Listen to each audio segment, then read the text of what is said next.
সবার কাছাকাছি হতে চায়, প্রেমিকা প্রেমিকের কাছাকাছি হতে চায়, পিতা তার সন্তান সন্তানের কাছাকাছি হতে চায়। আফসোস, মানুষের দরজার কাছাকাছি হইলাম, আল্লাহর রহমতের দরজার কাছাকাছি হইতে পারলাম। বান্দা, কে অসুস্থ আছো আমার কাছে বলো, আমি তোমাকে সুস্থ করে দিব। কে অভাবগ্রস্ত আছো আমার কাছে চাও, তোমার অভাব মিটাই দিব। কার কি প্রয়োজন আমার কাছে বলো, তোমার সমস্ত প্রয়োজন আমি পূর্ণ করে দিব। তিনি আমাদের আল্লাহ, তিনি আমাদের রব, তিনি আমাদের প্রভু। আজকে সেই আল্লাহকে আমরা সবচেয়ে বেশি ভুলে গেছি। আমাদের ধৈর্য কম, আমাদের হাইট কম, আমাদের হায়াত কম, এরপরেও এই উম্মত জান্নাতে যাবে সবার আগে। বিধান বর্ণনা করছেন কি? কুল, তুমি বলে দাও, হ্যাঁ, কুল রূহ এইটা, কুল আজা এইটা, বলো এইটা, তোমাকে জিজ্ঞাসা করছে এইটা। ইয়াসআলুনাকা আনির রূহ, মানুষ জিজ্ঞাসা করেছে রূহ কি, তো ইয়াসআলুকান নাসু আনিস সাআ, তোমাকে মানুষ জিজ্ঞাসা করছে কিয়ামত কি, বলছেন কুল, তুমি বলো, তুমি বলো এইটা, তুমি বলো এইটা, তুমি বলো এইটা। যখন আল্লাহর ব্যাপারে প্রশ্ন আসছে যে আমার বান্দারা কি আমার সম্পর্কে জিজ্ঞাসা করে, না কুলের দরকার নেই, নবী তুমি বলো না, আমি বলতেছি আমি আল্লাহ বান্দার কাছে। সুবহানাল্লাহ, বান্দা আমাদের আল্লাহর, আল্লাহ কত কাছে, আল্লাহ আমাদের কত কাছে। পৃথিবীর মধ্যে এমন কোন সত্তা আপনি পাবেন যার কাছে আপনি অপরাধ করছেন, গুনাহ করছেন, পাপ করছেন, নাফরমানি করছেন, এরপরেও সেই সত্তা প্রত্যেক দিন রাতে বলতেছেন বান্দা তোর কি দরকার আমার কাছে, আমি সব দিয়ে দিব। বান্দা, কে অসুস্থ আছো আমার কাছে বলো, আমি তোমাকে সুস্থ করে দিব। কে অভাবগ্রস্ত আছো আমার কাছে চাও, তোমার অভাব মিটাই দিব।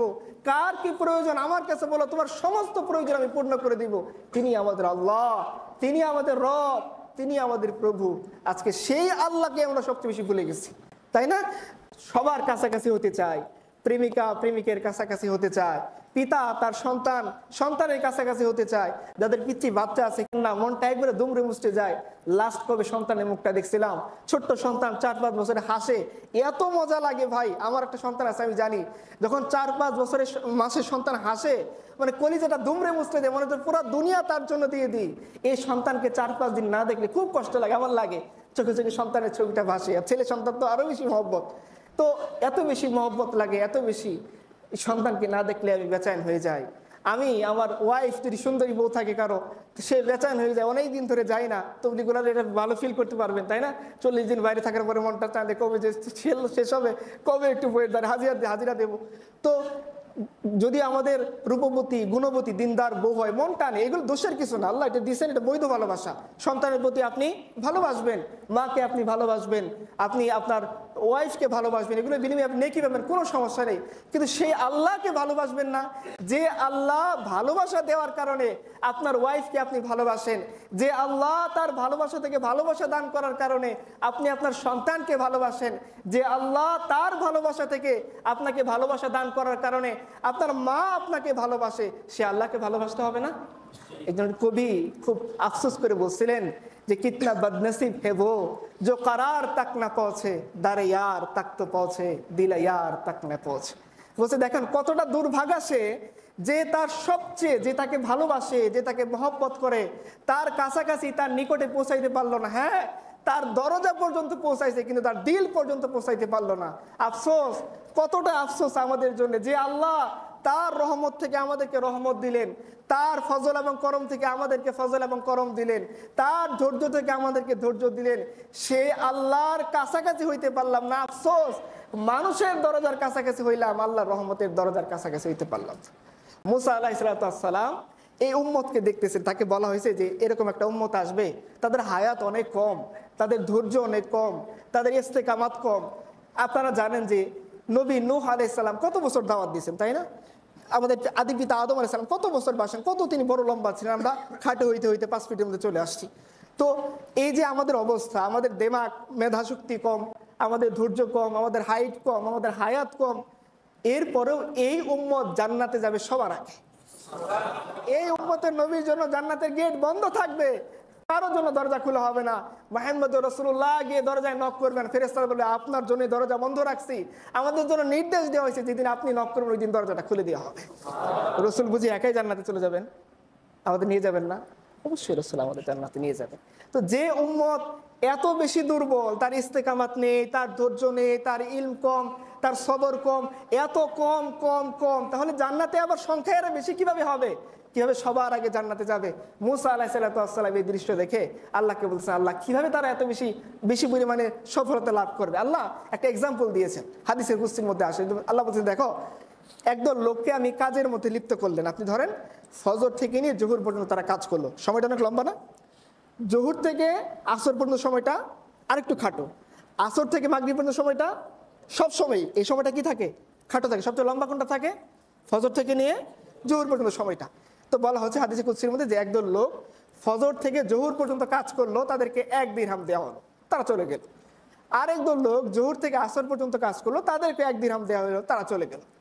আরেকদল লোক আসর থেকে মাগরিব পর্যন্ত শর্ট সময় কাজ করলো, তাদেরকে 1 দিরহাম দেওয়া হইলো এবং বাড়ায় আরো বেশি দেওয়া হইলো। তো অন্যান্যরা বলতেছেন যে কি ব্যাপার, ওরা কাজ করলো বেশি সময়, ওদেরকে 1 দিরহাম, এরপরে কাজ করলো আরেকটু সময়, ওরাও 1 দিরহাম, কিন্তু যারা সবার শেষে আসলো অল্প সময় কাজ করলো, এদের 1 দিরহামও দেওয়া হলো, আবার বাড়িয়ে দেওয়া হলো।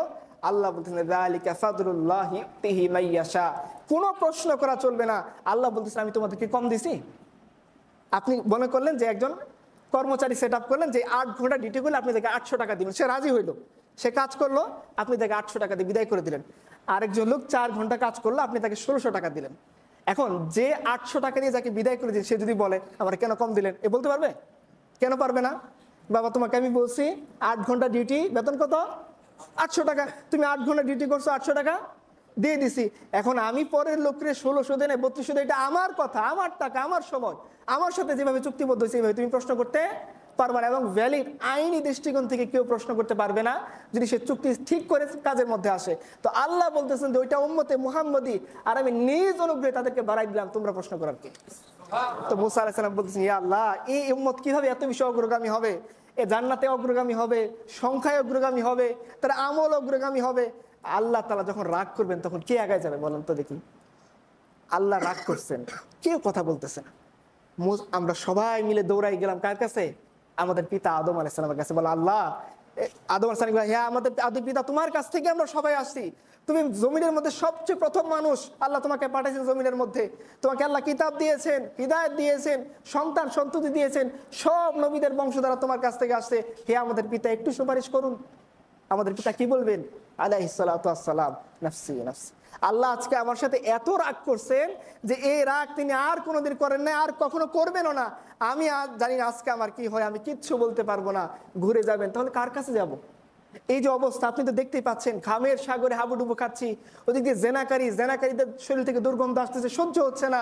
আবার প্রত্যেকের মাথার উপরে সূর্যের উত্তাপে সহ্য হচ্ছে না। তো কি কার কাছে যাব? বলবে নূহের কাছে যাও, ইসমাইলের কাছে যাও, ইব্রাহিমের কাছে, এবার সিরিয়াল ধরে মানুষ আসতে থাকবে। লাস্ট কার কাছে গিয়ে মানুষ গিয়ে থামবে? মুহাম্মদুর রাসূলুল্লাহ সাল্লাল্লাহু আলাইহি ওয়াসাল্লামের কাছে। আল্লাহ রাসূল তাদের কথা শুনে কোনো কিছু করবেন না, সিজদায় পড়ে যাবেন। আল্লাহই ভালো জানেন কত লম্বা হবে এই সিজদা। এই সিজদা দেখে আল্লাহ তাআলা বলবেন, মুহাম্মদ তোমার মাথা উঠাও আর চাও, তুমি যা চাবা সব দিয়ে দেওয়া হবে। তো এই কি নবী চিন্তা করেন, আসছেন সবার শেষে, হায়াত আমাদের সবার চেয়ে কম, এই নবী ইজ্জত আল্লাহ কত দিবেন?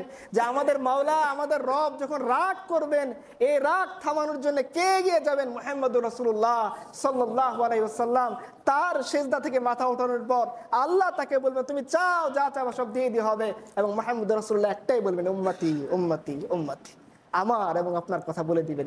এই যে আমাদের অগ্রগামিতা, মুসা আলাইহিস সালাম দেখে বলছেন, আল্লাহ এরা কিভাবে আগায় যাবে আমাকে একটু বলেন। আল্লাহ বলছেন, মুসা তুমি চিন্তা করো না, আমি আল্লাহ নিজের ইলম থেকে তাদেরকে ইলম দিব, নিজের ধৈর্য থেকে তাদেরকে ধৈর্য দেব, নিজের ইস্তেকামাত থেকে তাদেরকে ইস্তেকামাত দিব, আর তারা আগায় যাবে। আল্লাহ আমাদেরকে কত গুরুত্বপূর্ণ, কত দামি, কত কত প্রায়োরিটি দিয়ে আল্লাহ তাআলা বানাইছে সমস্ত উম্মতের মধ্যে। আল্লাহ রাসূল সাল্লাল্লাহু আলাইহি ওয়াসাল্লাম বলছেন যে এই উম্মত আসছে সবার শেষে, আর তারা জান্নাতে যাবে সবার আগে। আমাদের নবীজি আসছে সবার শেষে, জান্নাতে যাবেন সবার আগে। নবীজিকে সবার শেষে পাঠানো হয়েছে, কিন্তু আপনি চিন্তা করেন যখন রাসূলুল্লাহ সাল্লাল্লাহু আলাইহি ওয়াসাল্লাম মিরাজে যাচ্ছেন, সমস্ত নবীদের ইমামতি আল্লাহ তাআলা কাকে দিয়ে করাইছেন? মুহাম্মদুর রাসূলুল্লাহ সাল্লাল্লাহু আলাইহি ওয়াসাল্লাম, তাকে বলে ইমামুল আম্বিয়া, সমস্ত নবীদের ইমাম। আর আমাদের কত সৌভাগ্য দেখেন, আমি আপনি আমরা এখানে যারা আছি, হয়তো জাহিলিয়াতের জীবনে শুধু বোঝানোর জন্যই বলা, এখন আমি জাহিলি আছি বিভিন্ন ক্ষেত্রের মধ্যে, আল্লাহর কাছে হয়তো বলিনি আল্লাহ তুমি আমাকে হিদায়াত দাও, তুমি আমার ইসলামের পথে চালাও। আল্লাহ নিজ অনুগ্রহে, এটা ওই যালিকা ফাদলুল্লাহ ইউতিহি মান ইয়াশা, আল্লাহ যাকে খুশি তাকে হিদায়াত দেন, আল্লাহ যাকে খুশি তাকে অনুগ্রহ দান করেন। হয়তো আমি আপনি এখানে যারা আছি যদি হিদায়াত না পাইতাম, যদি ইসলামে দাখিল না হইতাম, যদি মুসলমান পরিচয় ধারণ না করতাম, হয়তো দুর্গার সামনে মাথা নত করতাম, সরস্বতীর সামনে মাথা নত করতাম, লাত উজ্জা মানাত পেঁচার সামনে মাথা নত করতাম, বট গাছ দেখলে ঈশ্বর মনে করতাম, ব্যাংককে পূজা করতাম, পদ্মের পাতাকে পূজা করতাম, সূর্যকে পূজা করতাম, চন্দ্রকে পূজা করতাম। আল্লাহ ওইখান থেকে আমাদেরকে বাঁচাইছেন, চন্দ্র সূর্য গ্রহ নক্ষত্রের পূজা থেকে আমাদেরকে বাঁচাইছেন, গরুর প্রস্রাব খাওয়া থেকে আল্লাহ আমাদেরকে বাঁচাইছেন, গরুর গোবর খাওয়া থেকে আল্লাহ আমাদেরকে বাঁচাইছেন, গরুর গুস্ত খাওয়ার তৌফিক দিয়েছেন। এটা শুধুমাত্র ইমানের বদৌলতে, ইসলামের বদৌলতে, হিদায়তের বদৌলতে। আপনারা প্রিয় ভাই যারা আছেন বলেন, কতদিন আমরা আল্লাহর কাছে বলছিলাম আল্লাহ আমার হিদায়ত দাও, আর এই দোয়ার বরকতে আল্লাহ হিদায়ত দিয়েছেন। না, হয়তো আমি কখনো চোখের পানি ফেলিনি, আমার রসুল আমার জন্য চোখের পানি ফেলছিল, তো সেই রসুলের চোখের পানির বদলাই তো আল্লাহ আমাদের হিদায়ত দিয়েছে। এদিক দিয়ে সাহাবীর হয়তো গেছিল, তো তারা তো চিনে গেছেন, হয়তো তাদের শরীরের বাতাস লেগে এই বাতাসটা এই দেশে ছড়াইছে, ওই বাতাসের বরকতে হয়তো আল্লাহ আমাদের হিদায়ত দিয়েছেন। তো এই জমিনে শাহজালাল আসছিলেন, তো তলোয়ার ধরছিলেন, তো মুশরিকদের রক্ত প্রবাহিত করছিলেন, তো বাতিলকে মিটাইছিলেন, তো এই জমিনের মধ্যে শাহ ওয়ালিউল্লাহ মুহাদ্দিস দেহলভী রহমতুল্লাহ আলাইহি আসছিলেন, তো বুখারী পড়ছিলেন, তো আবাদ করছিলেন তো জমিনকে। এই জমিনের মধ্যে শরীয়তুল্লাহ রহমতুল্লাহি আলাইহি উনি আসছেন, বাতিলের মোকাবেলায় দাঁড়াইছেন, টক্কর করছেন, বলছেন লাঙ্গল যার জমি তার, জমিদারের কোনো ধরনের পুদ্দারি চলবে না, কৃষক আবাদ করবে জমিন, কৃষক জমিনের ফসল ঘরে তুলবে, অবৈধ ট্যাক্স দেওয়া যাবে না। তারা দাঁড়াইছেন, কুরবানি করছেন, হয়তো তাদের কুরবানির বদলে আল্লাহ আমাকে হিদায়ত দিয়েছেন, আমাদেরকে হিদায়ত দিয়েছেন। লাখ লাখ আলেম উলামা, শত শত হাফেজে কেরাম, আপনারা জানেন যে রাতের বেলা তাদের উঠে হিফজ করতে হয়। আমি আপনি দোয়া করিনি, পিচ্ছি 3 বছর 4 বছর 10 বছরের বাচ্চারা, চোখের মধ্যে ঘুম ভাই আমাদেরও থাকে। চিন্তা করেন রাত 3টার সময় কি পরিমাণ ঘুম চোখের মধ্যে আসে, চোখ খোলা যায় না, আমার সন্তান কাঁদতে থাকে, আমি ঘুমাই, আমার ওয়াইফ গিয়ে তার সন্তানকে দেখে। এত ঘুমের মধ্যেও 10 বছরের বাচ্চা সে আল্লাহর সামনে দাঁড়িয়ে যায়, পড়তে থাকে আলিফ বা তাসা, পড়তে থাকে আলিফ লাম মিম। হয়তো আল্লাহ এদের বরকতে আল্লাহ আমাদের হিদায়াত দিয়েছেন, আমাদের দোয়ার বরকতে না। আফসোস যে আল্লাহ বিভিন্ন মাধ্যম ধরে, বিভিন্ন উসিলা ধরে অথবা নিজের ফজল এবং করম থেকে আমাদেরকে হিদায়াত দিয়েছেন, আজকে সে আল্লাহর দিকে আমরা আসতে চাই না। চেম্বারে চেম্বারে দৌড়াদৌড়ি করবো, অফিসে বসের কাছে দৌড়াদৌড়ি করবো, অমুক জায়গায় তমুক জায়গায় যাব। যে আল্লাহ আমাদেরকে হিদায়ত দিয়েছেন জান্নাতে নেওয়ার জন্য, যে আল্লাহ আমাদেরকে হিদায়ত দিয়েছেন জান্নাতে সম্মানিত করার জন্য, যে আল্লাহ আমাদেরকে হিদায়ত দিয়েছেন নবীজির সাথে ওই একই কাফেলায় চলার জন্য, আজকে সেই কাফেলার যে সুন্নত, সেই কাফেলের যে সিরাত, সেই কাফেলের যে পদ্ধতি, সেটা করতে চায় না। অমুক তমুক জিন্দাবাদ, শেষ। আফসোস মুসলমানের জন্য। আল্লাহ তাআলা মুসলমানের শান্তি, কামিয়াবি, সফলতা ওই পথে রাখেন নাই যে পথে আল্লাহ কাফেরদেরকে রাখছেন। আরে ভাই দুনিয়া চান, আল্লাহ তাআলা এমন অবস্থা আমাদেরকে দিয়েছিলেন, মনে নাই? कभी ये नौजवा मुस्लिम तदब्बुर भी किया तूने वो क्या अगर तो था तो जिसका है टूटा हुआ तारा तुझे उस कौम ने पाला है आगोशे मोहब्बत ने में कुचल डाला था जिसने पाओ में ताजे सरे दारा। ইকবাল বলছিলেন যে তুমি কি মনে করো নাই, তুমি তো জমিন আসমানের থেকে টপকা পড়ে একটা তারার মতো ছিলা। আল্লাহ তোমাদেরকে রাজ মুকুট দিয়েছেন, কিসরা কায়সারের, রোমান সম্রাটের বাদশার মুকুট তোমাদেরকে পায়ের মধ্যে ঢুকছে। সুরাকার নামের, সুরা কিন্তু মালিক নামের একজন অখ্যাত নও মুসলিম, সে ওই মুকুট পড়ছে। সাহাবায়ে কেরাম এটা ছুঁয়েও দেখে নাই। তোমার মনে নেই তোমরা এই ধরনের বাদশাহী ছিলা? তোমাদেরকে আল্লাহ তাআলা এমন অবস্থা নিয়েছিলেন যে গরিবী এবং ফকিরিকে তোমরা এক জায়গায় করে ফেলছিলা। তোমাদের মনে নাই যখন রোম সম্রাট তোমাদের সাথে যুদ্ধ করতেছিল, প্রত্যেক দিন যুদ্ধ হয়, সে পরাজিত হয়, পরের দিন যুদ্ধ হয়, সে পরাজিত হয়, 5 দিনের দিন সে চিঠি লিখছে চীনের সম্রাটকে যে হে চীনের সম্রাট, আমাকে তোমরা সৈন্য দিয়ে সহযোগিতা করো, এই পাগলদের সাথে আমি পেরে উঠতেছি না। তাদের পোশাক ঠিক নেই, তাদের খাবার ঠিক নেই, জরাজীর্ণতা তাদের অবস্থা, তাদের ঘোড়াগুলা মনে হচ্ছে যে মরে যাবে এই অবস্থা। কিন্তু তারা যখন বাতিলের মোকাবেলায় দাঁড়িয়ে যায়, এক একজন এক অগ্নিস্ফুলিঙ্গের মতো তারা লড়াই করতে থাকে। তারা আসমান দেখে না, তারা জমিন দেখে না, তারা পাহাড় দেখে না। বাঘ সামনে পড়লে তারা বাঘকে থ্রেট দিয়ে বলে তোমরা জানো আমরা কারা? আমরা মুহাম্মদ রাসূলুল্লাহ সাল্লাল্লাহু আলাইহি ওয়াসাল্লামের সাহাবী, রাস্তা করে দাও। বিদায় ওয়া নিহায়াতে লিখতেছে সাফওয়ানা রাদিয়াল্লাহু আনহা এই কথা বলার সাথে সাথে বাঘ তাকে রাস্তা দেখায় নিয়ে গেছে। সে এরকম এরকম দৃশ্য দেখে তারা ভয় পেয়ে চীনের সম্রাটকে চিঠি লিখছে। চীনের সম্রাট ফিরতি চিঠি জানতে চাইছে যে তোমরা যাদের সাথে যুদ্ধ করতেছো পারতেছো না, আমাকে একটু ইন ডিটেলস বলো তো এদের বৈশিষ্ট্য কি।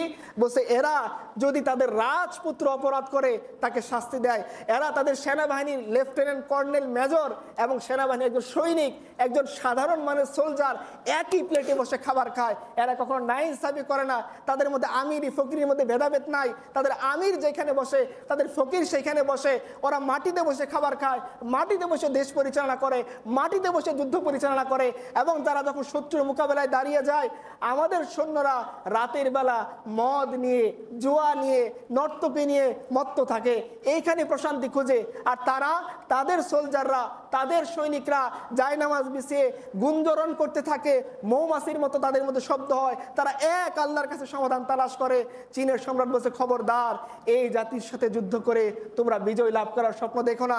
আমি যদি সৈন্য পাঠাই, আমার সৈন্যের শুরু হবে তোমার সাম্রাজ্যের মধ্যে, শেষ হবে চীন সাম্রাজ্যের মধ্যে, কিন্তু আমি কখনোই ওই জাতির মোকাবেলায় সেনাবাহিনী পাঠাবো না, কারণ আমার এই সেনাবাহিনী ওদের সাথে যুদ্ধ করে কখনো জয়লাভ করতে পারবে না। এটা তো আমি আপনি ছিলাম ভাই, আমাদের আপনাদের পুরুষ। এগুলো কিচ্ছা কাহিনী, এগুলো আলিফ লায়লা, এগুলো সিনেমা না, এগুলো না সিনেমা, না কিস্সা কাহিনী, না নোবেল, না উপন্যাস, এগুলো তো বাস্তবতা ছিল। কিন্তু আফসোস সেই বাস্তবতা আমরা উপলব্ধি করে মনেই হয় না যে আমরা ওই ধরনের একটা কম ছিলাম যাদেরকে আল্লাহ তাআলা দিনের মাধ্যমে সম্মানিত করছেন, দুনিয়ার মাধ্যমে না। কত পরাশক্তি আসছে আর গেছে, কয়জন মানুষ মনে রাখছে, কয়জনকে আল্লাহ তাআলা মনে রাখিয়েছেন। আবু জেহেলের নাম কেন আসে? সে কুরাইশদের বড় লিডার ছিল এই জন্যে। কিসরার নাম কেন বলি? সে দাপটশালী সম্রাট ছিল এই জন্যে। কাইসারের নাম কেন বলি? সে অনেক বড় বাদশাহ ছিল এই জন্যে না। কিসরার কাছে, রোমান সম্রাট হিরাক্লিয়াসের কাছে রাসূলুল্লাহ সাল্লাল্লাহু আলাইহি ওয়াসাল্লামের কাছ থেকে পত্র পাঠানো হয়েছে। তাকে যখন পত্র পড়া হয়েছে এবং সে আবু সুফিয়ানের কাছে, তখন তিনি মুসলমান হন নাই, রাসূলের ক্রাইটেরিয়া সম্পর্কে জিজ্ঞাসা করছে। যখন তিনি বলছেন, তখন সে হিরাক্লিয়াস বলছিল, খুলেন ইতিহাসের কিতাবের মধ্যে লেখা আছে, হিরাক্লিয়াস বলছিল যদি এই কথা সত্য হয়, তিনি যদি খতনাকারীদের নবী হিসেবে সত্যি আবির্ভূত হয়ে থাকেন, হিরাক্লিয়াস বলছে, তাহলে সে আমার পায়ের নিচের মাটি পর্যন্ত দখল করে নেবে। এটা হয়েছে কখন? একটা ছোট্ট মরুভূমির এলাকা থেকে, মক্কা থেকে রাসূলুল্লাহ সাল্লাল্লাহু আলাইহি ওয়াসাল্লাম কালিমার আওয়াজ উঠাইছেন। আল্লাহ তাআলা তাকে মদিনায় নিয়ে গেছেন, মদিনাতে তামকিন দিয়েছেন। ওইখান থেকে তিনি পুরো পৃথিবীকে চ্যালেঞ্জ জানাইছেন। এবং তার চ্যালেঞ্জ দেখে যখন হিরাক্লিয়াস কাঁপতেছিল, আবু সুফিয়ান ওইখানে ছিল, বুখারীর ঘটনা, সে বলতেছে দেখো যে মুহাম্মদ ইবনে আব্দুল্লাহ এমন ভয় দেখাইছে, তার ভয়ে হিরাক্লিয়াসের মধ্যে বাদশা থরথর করে কাঁপতেছে। তো আমি আপনি, আমাদের পূর্বপুরুষ, আমাদের জেনারেশন, আমাদের পরিচয় ছিল। আজকে আফসোস আমাদের মুসলমান সেই পরিচয় ভুলে গিয়ে সব ঢুকে গেছে চাকরির মধ্যে। তার চাকরি লাগবেই, তার একটা বিসিএস লাগবেই, তার একটা প্রেমিকা লাগবেই, তার একটা ভালো গান থাকা লাগবেই, তার একটা জাতীয় সঙ্গীত থাকা লাগবেই, তার একটা জাতীয়তাবাদী পতাকা লাগবেই, সবই লাগবে। কাফেরের যা লাগে সব তার লাগবে। কাফের যে লাইনে মজমাস্তি করে সে ওই লাইনে মজমাস্তি করবে। কাফের যেভাবে তার উন্নতি তালাশ করে সে ওইভাবে উন্নতি তালাশ করবে। আল্লাহ তাআলা আমাদের উন্নতি কখনোই কাফের তরিকা রাখেন নাই। আল্লাহ তাআলা আমাদের উন্নতি রেখেছেন একমাত্র ইসলামের মধ্যে। ইসলাম আমাদের ইজ্জত, ইসলাম আমাদের সম্মান, ইসলাম আমাদের গায়রত। আমরা সেই গায়রতকে ভুলে গেছি। এই জন্য ইকবাল বলেছিলেন যে কি, আগার চাহু তো নকশা খিচ কর আলফাজ মে রাখ দু মগর তেরে তাখায়ুল সে ফুজু তারহে ওয়া নাযারা। তুমি যদি চাও আমি একটা স্কেচ এঁকে তোমার সামনে দিতে পারি যে এইটা হলো সাহাবা কেরামের স্কেচ, কিন্তু তুমি বুঝতে পারবে না, তোমার আকল সেটা উপলব্ধি করতে পারবে না, কারণ তোমার দেমাগের মধ্যে বুতখানা আছে। বলছেন তোমার तेरे तेरे बयान में नुक्ता था हुई तो आ सकता है मगर तेरे दिमाग में बुतखा ना हो तो क्या कहिए। যে তোমার বয়ানের মধ্যে তুমি অনেক সুন্দর কথা বলতে পারো, মাথার মধ্যে বসে আছে তোমার ক্যারিয়ার, মাথার মধ্যে বসে আছে মূর্তি পূজা, মাথার মধ্যে বসে আছে পশ্চিমের আইডিওলজি। কার্ল মার্কসের বাইরে তুমি চিন্তা করতে পারো না, মিশেল ফুকুর বাইরে তুমি চিন্তা করতে পারো না, তুমি অমুকের বাইরে এরিস্টটলের বাইরে হাঁটতে পারো না। তো তোমাকে দিয়ে আমি কি করবো? তোমাকে আমি কি বোঝাবো? তুমি যদি চাও আমি তো নকশা বানাই দিতে পারবো, স্কেচ আঁকাই দিতে পারবো, কিন্তু তোমার দিমাগ এত বেশি খারাপ হয়ে গেছে যে তুমি সাহাবায়ে কেরামের সেই জিনিসটা উপলব্ধি করতে পারবা না। কিন্তু বাতিল ঠিকই উপলব্ধি করতে পারছিল। যখন আপনারা জানেন রোমানদের মোকাবেলায় রাসূলুল্লাহ সাল্লাল্লাহু আলাইহি ওয়াসাল্লাম তিনজন সাহাবীকে পাঠালেন মুতার যুদ্ধ। সেনাপতি যায়েদ, আব্দুল্লাহ ইবনে রাওয়াহা, আরেকজনকে জাফর ইবনে আবি তালিব রাদিয়াল্লাহু আনহু। সাহাবায়ে কেরাম রওনা হলেন। রওনা হওয়ার পর দেখলেন যে 2 লাখ, এইদিকে হলো মাত্র 3000। মোকাবেলায় কয়জনের মোকাবেলায় কয়জন? 2 লাখের মোকাবেলায় প্রায় ৬৬ জন করে পড়তেছে না? 2 লাখের মোকাবেলায় কয়জন? 3000 সাহাবা। তো অনেকে চিন্তা করলেন যে একটা কাজ করি, আল্লাহ রাসূলের কাছে চিঠি লিখি সাল্লাল্লাহু আলাইহি ওয়াসাল্লাম, আল্লাহ রাসূল একটু বেশি ফোর্স পাঠান, আমরা এরপরে গিয়ে লড়াই করব। তখন দেখা গেল আব্দুল্লাহ ইবনে রাওয়াহা কান্নাকাটি শুরু করছেন, আমরা হলে কি করতাম? বলতাম যে মনে পড়ছে, তুমি তো তোমার বউয়ের কথা মনে পড়ছে তাই না, ছোট্ট বাচ্চা রেখে আসছো, হয়তো তার কথা মনে পড়ছে। তো সাহাবা কেরাম জিজ্ঞেস করছেন যে হে আব্দুল্লাহ ইবনে রাওয়াহা, আপনি কাঁদতেছেন কেন? বলতেছে আমি এই জন্য কাঁদতেছি না, তোমরা মনে করো না যে আমার বাড়িতে রেখে আসে বউয়ের কথা মনে পড়ছে, আমার ছোট্ট বাচ্চার কথা মনে পড়ছে, বা মদিনাতে যে ব্যবসাটা রেখে আসে ওইটার কথা মনে পড়ছে, যে ফিরে যেতে পারবো কিনা, বউয়ের মুখটা আবার দেখতে পারবো কিনা, চাকরিতে জয়েন করতে পারবো কিনা। ওয়াল্লাহি ফাওয়াল্লাহি এই ধরনের কোনো টেন্ডেন্সি আমার দিলের মধ্যে আসে নাই। আমার দিলের মধ্যে শুধু একটা ভয় আসতেছে যে রাসূলুল্লাহ সাল্লাল্লাহু আলাইহি সাল্লাম বলছিলেন কাল কিয়ামতের ময়দানে জান্নাতে যাওয়ার সময় জাহান্নামের উপর দিয়ে আল্লাহ তাআলা পুলসিরা স্থাপন করে দিবেন, ওই জাহান্নামের উপর দিয়ে বান্দাকে পার হয়ে জান্নাতের দিকে যেতে হবে। কারো হাত পা কেটে পড়ে যাবে, কারো পুরো শরীর কেটে পড়ে যাবে, সে পার হইতে পারবে না। আমার ভয় হচ্ছে যে আব্দুল্লাহ ইবনে রাওয়াহা সেই দিন কি জাহান্নাম পাড়ি দিয়ে জান্নাতে যেতে পারবে কিনা। কত বড় আমল করতে যাচ্ছেন, আল্লাহর শত্রুর মোকাবেলায় তারা আল্লাহর বাহিনী হয়ে তারা লড়াই করতে যাচ্ছেন, সাহাবা কিরাম তাদেরকে পাঠাচ্ছেন, রসুলের সাথে থেকে তারা যুদ্ধ করতেছেন, আল্লাহ রসুলকে সচক্ষে দেখে তারা সাহাবী হওয়ার মর্যাদা অর্জন করছেন। এরপর তার দিলের ভিতরে কিসের ভয়? জাহান্নামের ভয়। আর আমরা মনে করতেছি 2 রাকাত নামাজ পড়েই বাস জান্নাত কিনে ফেলবো। আল্লাহ কত সহজ করছিলেন আমাদের জন্য ইসলামটাকে, আমরা কমপ্লেক্স করতে করতে ইসলাম থেকে দূরে সরে গেলাম। আল্লাহ কত রহমান রহিম সাত্তার গফুর ছিলেন, আমাদের মুক্তির পথ তিনি করে দিয়েছেন ইসলামের মধ্যে। আমরা সেই গায়রত ছেড়ে, সেই আত্মমর্যাদা ছেড়ে পশ্চিমের পা ধরে বসেছে, ভাই আমাকে চাকরি দাও। আমাকে যদি বলা হয় ইউএস এর ভিসা লাগবে, বলবে যে তোমাকে যদি বলা হয় যে আমাকে মাথা কেটে ফেলতে হবে, বলে মাথা কেটে ফেলবে, এরকম অবস্থা দাঁড়াইছে, তাও আমার ইউএস এর একটা ভিসা লাগবেই। যদি বলে দাড়ি কেটে ফেলতে হয়, দাড়ি কেটে ফেলবো, পাঞ্জাবি ছিঁড়ে ফেলা, পাঞ্জাবি ছিঁড়ে ফেলবো। একজন আলেম বলছিলেন খুব সুন্দর করে রহমাতুল্লাহ আলাই, যে আজকে পৃথিবীর মধ্যে সাদা শ্বেত ভাল্লুকদের কর্তৃত্ব, আজকে আমরা সাদা হতে চাই। আমাদের দেশে এত বেশি স্নো পাউডার কেন বিক্রি হয়?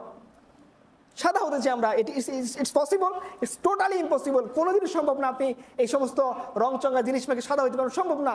আমরা তাদের মতো হতে চাই। উনি বলছিলেন আফসোস যদি কালকে হাফসিদের রাজত্ব হয়, এই মানুষগুলাই পাতিলের তয়লার কলা মেখে, কয়লা কাকালি দিয়ে নিজের চেহারার মধ্যে মেখে নিবে আর একটু উন্নত হওয়ার আশায়। আজকে শ্বেতাঙ্গদের রাজত্ব, তারা ক্রিম মাখতেছে শ্বেতাঙ্গ হওয়ার আশায়। কালকে যদি কৃষ্ণাঙ্গদের রাজত্ব হয়, এরা পাতিলের তলায় কালি মুখের মধ্যে মেখে নেবে আর একটু জাতে ওঠার অবস্থা। কত কষ্ট আফসোস আমাদের জন্য, তাই না? একটা ঘটনা বলি, লম্বা হয়ে যাচ্ছে ভাই। আচ্ছা ঠিক আছে, একটা ঘটনা বলি। আপনারা জানেন যে এই যে ইন্ডিয়ান সরকারের সাথে শিখদের একটা বড় বিদ্রোহ হয়েছিল। হ্যাঁ, শিখরা চায় যে পাঞ্জাব, যেটুকু ইন্ডিয়ার পাঞ্জাব, সেটুকু তারা স্বাধীন করে খালিস্তান বানাবে। তার খালিস্তান মুভমেন্ট ছিল ইন্দিরা গান্ধীর আমলে। হ্যাঁ, তো এই শিখদের বিদ্রোহীরা যুদ্ধ করতে করতে করতে করতে শিখদের যে পবিত্র স্থান স্বর্ণ মন্দির, গোল্ডেন টেম্পল বলা হয় না, ওইখানে গিয়ে তারা আশ্রয় নিচ্ছে। তো শেষ পর্যন্ত ইন্দিরা গান্ধী সরকার চিন্তা করতেছে কি করা যায়, কারণ এটা তো একটা ধর্মীয় স্থান, এখানে অ্যাটাক করলে তো ওরা ফুসে উঠবে আরো বেশি পরিমাণে। তো শেষ পর্যন্ত সিদ্ধান্ত হয়েছে যে না, তারা স্বর্ণ মন্দিরেই আক্রমণ করবে তাদের ব্রিগেড দিয়ে, সেনাবাহিনী দিয়ে। তো ওই আন্দোলন মুভমেন্টের যে নেতা ছিলেন তার নাম ছিল সন্তু জার্নাল সিং ভিন্দ্রানওয়ালে। তো সে ওইখানে ছিল, তার সেনাবাহিনী, তার লোক লস্কর নিয়ে। বিবিসির একজন সাংবাদিক ছিল সতীশ জ্যাকব, সে ছিল হিন্দু, পরবর্তী সে খ্রিস্টান হয়েছে। সে গিয়ে তার ইন্টারভিউ নিচ্ছে। তো বলতেছে আপনার ভয় লাগে না যে আপনি এই ইন্ডিয়ার ভিতরে বসে ইন্ডিয়ার এত বড় আর্মির সাথে বিদ্রোহ করতেছেন, আপনি কি পারবেন কুলাইতে? বলছে দেখো না আমার সামনে খালি জায়গা আছে, আমি হেঁটে পাকিস্তান চলে যাবো। মানে সে কতটা কনফিডেন্ট দিয়ে বলতেছিল যে তুমি দেখো না এখান থেকে পাকিস্তানের দূরত্ব কম, আমি এখান থেকে হেঁটে পাকিস্তান চলে যাবো, ওরা আমাকে ধরতে পারবে না। তো কথার এক পর্যায়ে সে যে সতীশ জ্যাকব বলছে আচ্ছা তুমি কোন ধর্মানুসারী? বলছে খ্রিস্টান। সে বলতেছিল আরে জিজাস ক্রাইস্টের তো দাড়ি ছিল, তোমার দাড়ি কই? সে বল তুমি যদি খ্রিস্টান তাহলে তোমার দাড়ি থাকাটা কি শর্ত ছিল, কারণ যীশু খ্রিস্টের কি ছিল? দাড়ি ছিল, তোমার দাড়ি কোথায়? তো এই শিখদের বিদ্রোহটা ব্যর্থ হইল। ইন্দিরা গান্ধীর সরকার শিখদের স্বর্ণ মন্দিরে আক্রমণ করে একেবারে দুমড়ে মুচড়ে দিল। ছাত্র জার্নালিস্ট বিদ্যালয় তার সৈন্যবাহিনী সবাই কি হলো, কেউ নিহত হলো, কেউ আহত হলো। এবং যারা এই বিদ্রোহকে সমর্থন দিছিল, এই ধরনের র্যাঙ্কের সেনাবাহিনীর অনেকগুলো অফিসারকে বরখাস্ত করা হলো। কিছু সময় পরে তাদেরকে কর্নেল লেভেলের, জেনারেল লেভেলের, আপনারা জানেন যে একজন জেনারেলকে প্রস্তুত করতে রাষ্ট্রের অনেক টাকা কি করতে হয়, ব্যয় করতে হয়। একেবারে সেকেন্ড লেফটেন্যান্ট থেকে যে প্রমোশন শুরু হয়ে জেনারেল পর্যন্ত যেতে কি করতে হয়, অনেক টাকা রাষ্ট্রের খরচ করতে হয়। খরচ করতে হয় না? তাকে বাড়ি দেয়, তাকে গাড়ি দেয়, তাকে রানার দেয়, কত তার জন্য স্কুল, সেনাবাহিনীর জন্য আলাদা কি প্রাইমারি স্কুল, আলাদা ক্যান্ট পাবলিক স্কুল, আলাদা স্কুল, আলাদা কলেজ, আলাদা মেডিকেল কলেজ, আলাদা ইঞ্জিন, সব আছেন আলাদা আলাদা। এত কিছু সরকারে কি ইনভেস্ট করতে হয় না জনগণের টাকা নিয়ে?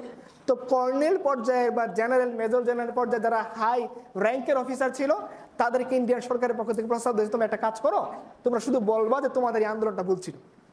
কি ছিল? যে ইন্ডিয়ার বিরুদ্ধে ইন্ডিয়াতে থেকে এই খালিস্তানি মুভমেন্টের সাথে যুক্ত হওয়াটা তোমাদের ভুল ছিল, বাস এইটুকু বললেই তোমাদেরকে আমরা কি করব, চাকরিতে ফেরত নিয়ে আসবো। তখন শিখদের এই মেজর জেনারেল কর্নেল ব্রিগেডিয়ার এরা বলতেছিল, আরে যদি ধর্মই বাঁচাইতে না পারি আমি আবার চাকরিতে কি করব। আফসোস আমরা কখনো বলতে পারিনি যে যদি দিনই না বাঁচাইতে পারি, আরে ও শিখ, ও মরলে কোথায় যাবে, জাহান্নামে যাবে। একজন জাহান্নামে যে সুস্পষ্টভাবে সে যদি তার ধর্ম নিয়ে ফখর করতে পারে, গর্ব করতে পারে, সে যদি বলতে পারে যে আমি যদি আমার ধর্মই বাঁচাইতে না পারি আমি আমার এই চাকরি দিয়ে কি করব। আমরা কি মুসলমান ওদের চেয়েও নিকৃষ্ট হয়ে গেলাম? কবে থেকে গো পূজারীরা, মূর্তি পূজারীরা, বুত পূজারীরা আমাদের থেকে উত্তম হয়ে গেল যে তারা বলতে পারে যে আমি যদি আমার ধর্ম বাঁচাইতে না পারি আমি আমার চাকরি দিয়ে কি করব। আজকে আমরাই কথা তো বলতে পারি। আফসোস আমাদের জন্য। তো আপনারা কখনো দেখছেন যে কোনো শিখ তার পাগড়ি খুলে ফেলছে? ইন্ডিয়ান আর্মিতে যান, শিখদের আলাদা রেজিমেন্ট আছে, তারা কি করে, তারা মিলিটারিদের পাগড়ি এই টুপি তাদের কি পরে। আপনারা দেখেন স্বাধীনতার সময় আপনারা একজন দেখছেন সিগনেচার করতেছে, তার নাম কি, জগৎ সিং আরোরা, সে কি পরেছিল, আমাদেরটা ঠিকই কিন্তু ক্যাপ পরে গেছে। নিয়াজি কিন্তু ঠিকই বদমাসটা ক্যাপ পরে গেছে, কিন্তু ও তার ধর্মের পরিচয় নিয়ে আপনার কাছে আসে সিগনেচার করতে। মনমোহন সিং কি দেখছেন, দেখেন নাই পাগড়ি, তারা দেখেন নাই। আপনার ওই যে আরো কত সিং টিং খেলোয়াড় টেলোয়াড় ছিল না, কি নাম জানি, তো এরা কি করতো, হরভজন সিং কি পড়তো, পাগড়ি পড়তো। ওরা একবার 22 জন শিখের সাথে একটা লড়াই হয়েছে আফগান সীমান্তে, ইংরেজ পিরিয়ডে। আফগান ওই পাঠানদের প্রায় 10,000 পাঠান আসছে, 22 জন শিখের সাথে লড়াই করবে। শিখদের রেজিমেন্ট ছিল এখানে সীমান্ত পাহাড়ের কাছে নিয়োজিত, 22 জন শিখ মিলে লড়াই করছে ওই 10,000 আফগানের বিরুদ্ধে। লাস্ট যে সেনাপতি ছিল, ওই ব্রিগেড কমান্ডার ছিল, মারার আগে ওই পাঠানটা বলতেছে তোর পাগড়ি খুলে ফেলবো। তখন সে তার লাস্টে যে খঞ্জর ছিল এই পাগড়ির মধ্যে লুকানো, খঞ্জর খুলে বলছিল যে মেরে ফেলতে চাস এমনি মেরে ফেল, খবরদার পাগড়িতে হাত দিবি না, কারণ এই পাগড়ি হচ্ছে আমাদের ডিগনিটি, পাগড়ি হচ্ছে সম্মান। আমরা শিখকে দেখে আমাদের আফসোস হওয়া উচিত, সে তার চাকরির সাথে কম্প্রোমাইজ করে নাই, তার ধর্মের পরিচয়কে সামনে রাখছে। সে তার পোস্টের সাথে কম্প্রোমাইজ করে নাই, সে তার ধর্মীয় পরিচয়কে সামনে রাখছে। সে তার পাগড়ি টুপি দাড়ি ঠিকই রাখছে ওইভাবে যেভাবে তাদের গুরু নানক শিখিয়ে গেছেন। আফসোস গুরু নানক কবে থেকে আমাদের রসুলের চেয়ে উত্তম হয়ে গেল, যে রসুলের অনুসারীরা, মুহাম্মদের অনুসারীরা সাল্লাল্লাহু আলাইহি ওয়াসাল্লাম সেই মুহাম্মদকে অনুসরণ করতে পারে না, সেই মুহাম্মদের রেখে যাওয়া সুন্নাহকে সে ফখরের সাথে ধরে রাখতে পারে না, গর্ববোধ করতে পারে না। কবে থেকে আমরা এতটা কম দামি হয়ে গেলাম? কবে থেকে আমরা এতটা চিন্তা চেতনা এতটা নিচু কবে থেকে হয়ে গেল যে মুসলমান সে বলতে পারে যে আমার ধর্ম, আমার দিন, আমার জমিন, আমার রাসূল, আমি এগুলোকে ছাড়তে প্রস্তুত নই।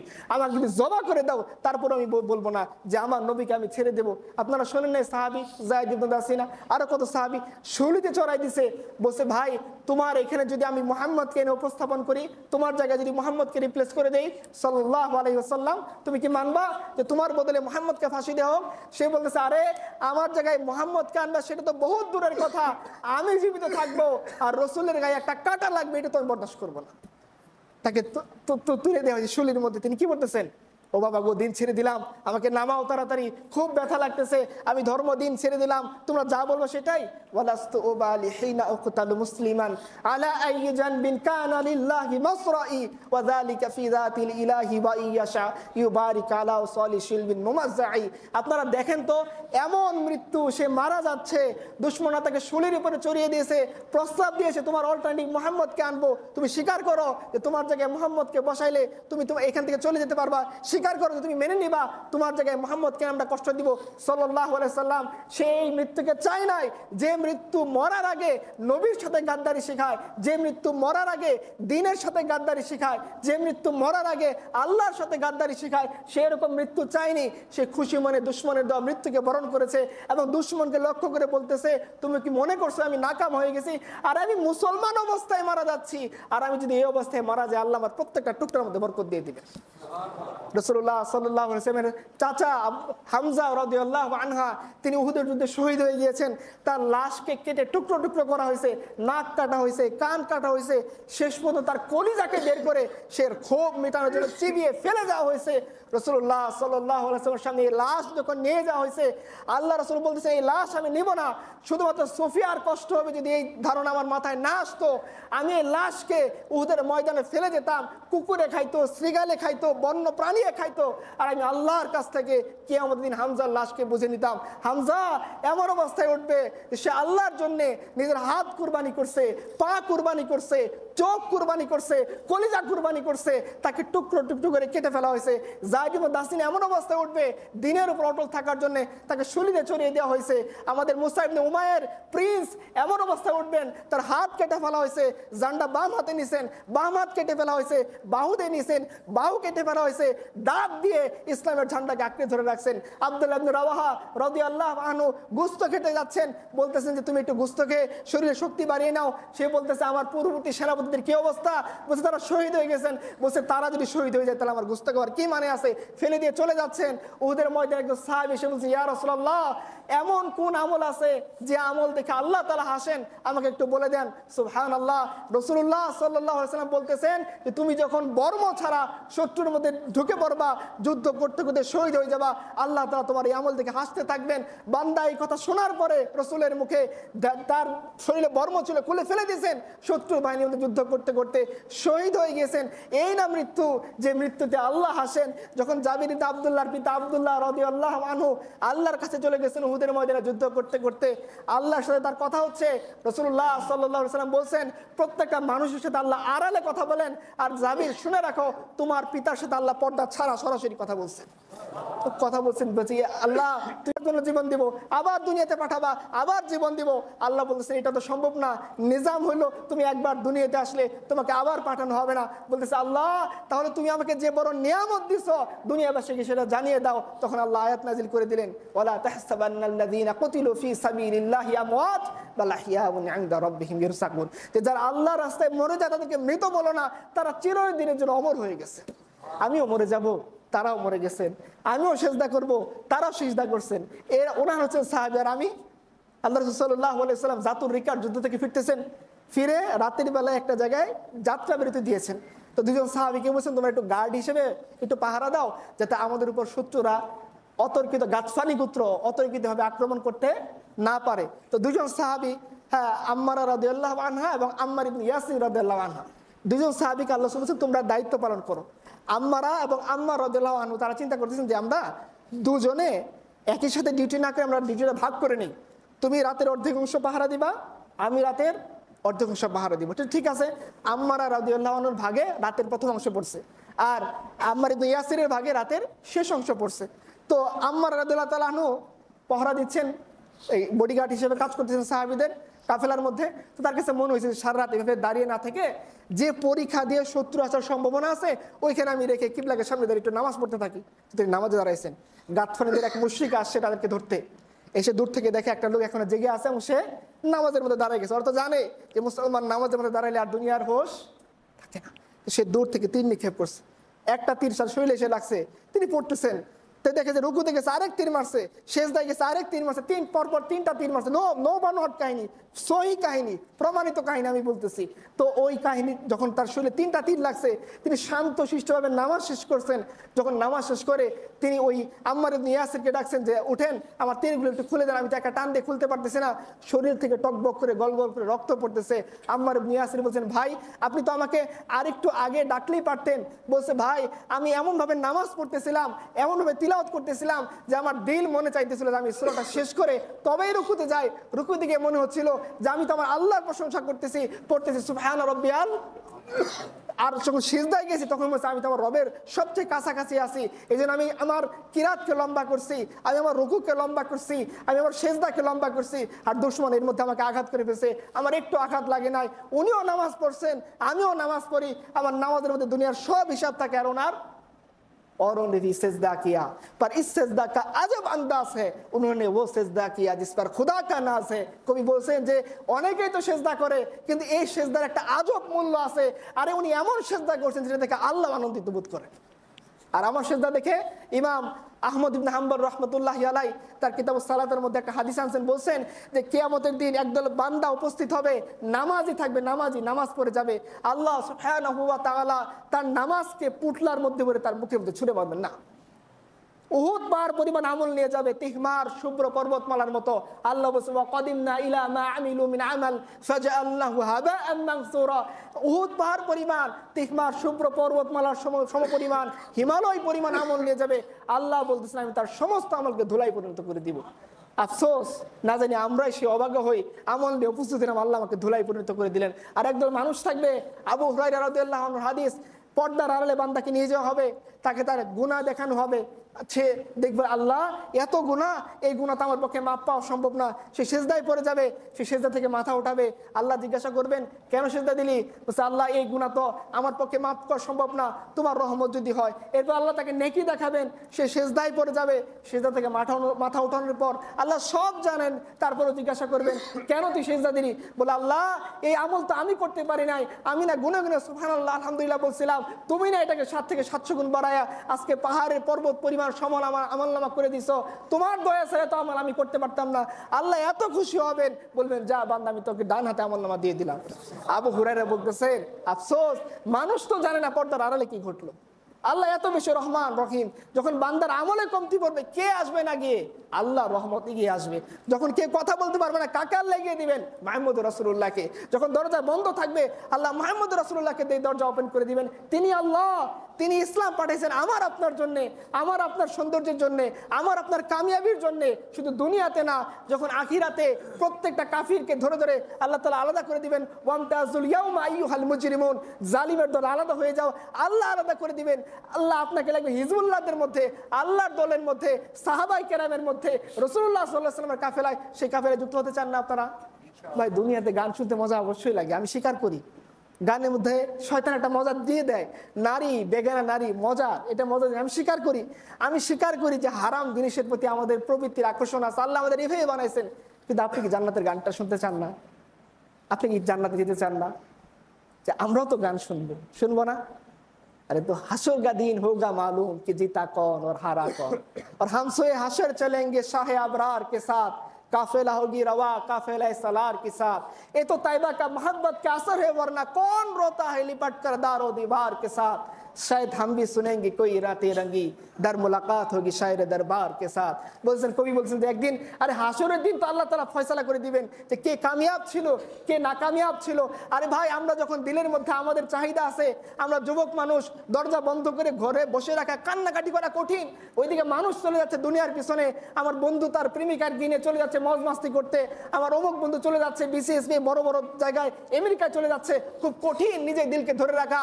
কবি বলতেছেন আরে এ তো তাইবা কা মোহব্বত কা আসর হে, वरना कौन रोता है लिपट कर दारो दीवार के साथ। আর এটা তো ওই মহব্বত যে আল্লাহ আমাকে জালিমদের থেকে আলাদা করে দিবেন, আমাকে আল্লাহ তাআলা মুসলিমদের কাতারে দাঁড় করাবেন, মুমিনদের কাতারে দাঁড় করাবেন, আমি আমার রাসূলের এই কাতারে দাঁড়িয়ে জান্নাতের দিকে হাঁটতে থাকবো। এ তো ওই মহব্বতের কারণে। আমি জানি দরজা বন্ধ করে কান্নাকাটি করা কঠিন, কিন্তু মনে রাখেন যে শায়দ हम भी सुनेंगे कोई नाते रंगी, दर मुलाकात होगी शायर दरबार के साथ।